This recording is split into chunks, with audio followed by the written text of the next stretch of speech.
Hello दोस्तों, आज हम इस वीडियो में जानेंगे तितली के पूरे जीवन चक्र के बारे में कि कैसे एक कीट का जीवन बदलकर इतने खूबसूरत रंग बिरंगों में बदल जाता है। आइए एक तितली के जीवन चक्र के बारे में विस्तार से जानते हैं। सभी तितलियों में कंप्लीट मेटामॉर्फोसिस होता है। तितली को वयस्क होने के लिए 4 चरणों से गुजरना होता है: अंडा, लार्वा, प्यूपा और वयस्क। प्रत्येक चरण का अलग अलग लक्ष्य होता है।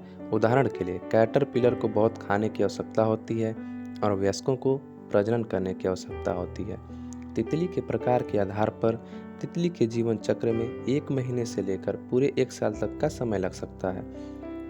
तितली के जीवन के पहले चरण की बात करते हैं तो तितली अपने जीवन की शुरुआत एक बहुत ही छोटे गोल अंडाकार या बेलनाकार अंडे के रूप में करती है।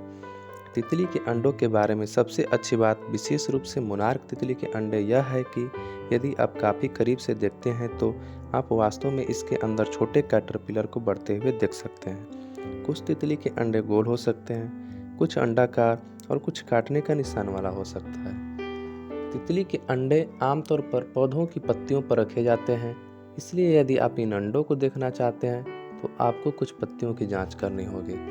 तितली के जीवन की दूसरी चरण की ओर चलते हैं। जब अंडा फूटता है तो आमतौर पर लोग एक तितली के उभरने की उम्मीद करेंगे, है ना? खैर बिल्कुल नहीं। तितली के जीवन में 4 अवस्थाएं होती हैं और यह दूसरा चरण है। बटरफ्लाई लार्वा वास्तव में यही है जिन्हें हम कैटरपिलर कहते हैं।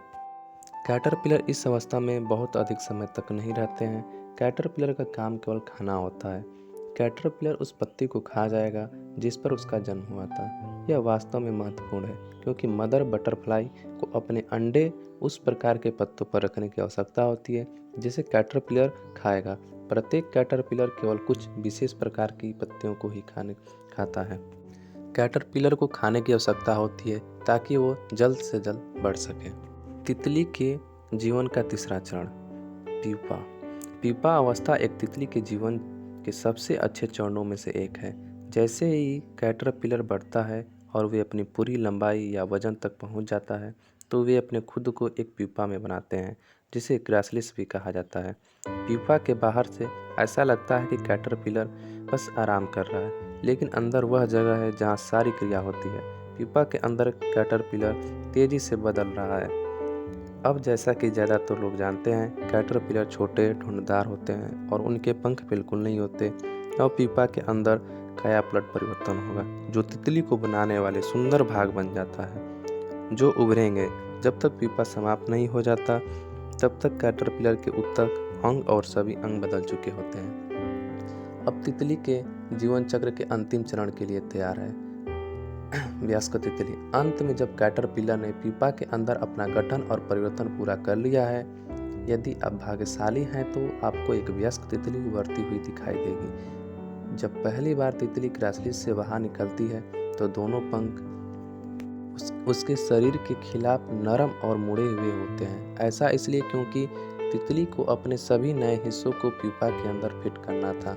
जैसे ही तितली क्राइसलिस से बाहर आने के बाद आराम करती है, यह पंखों में रक्त पंप करेगी ताकि वे काम कर सके और फड़फड़ा सके। फिर वे उड़ने लगते हैं। आमतौर पर 3 या 4 घंटे के अंदर ही तितली उड़ने में महारत हासिल कर लेती है और प्रजनन के लिए एक साथी की तलाश करती है। यह अद्भुत जीवन चक्र किसी के लिए भी सीखने के लिए महान सबक है। हम अक्सर देखते हैं कि कोई व्यक्ति अपने जीवन से हार जाता है, अपने को नीचा समझने लगता है, तो उन्हें आप समझा सकते हैं कि न केवल हर दिन बदलते हैं बल्कि तितली जैसे कीड़े भी बदलते हैं। इसलिए आप लगातार अपने कर्मों को कीजिए, आपका भी ज़रूर दिन बदलेगा।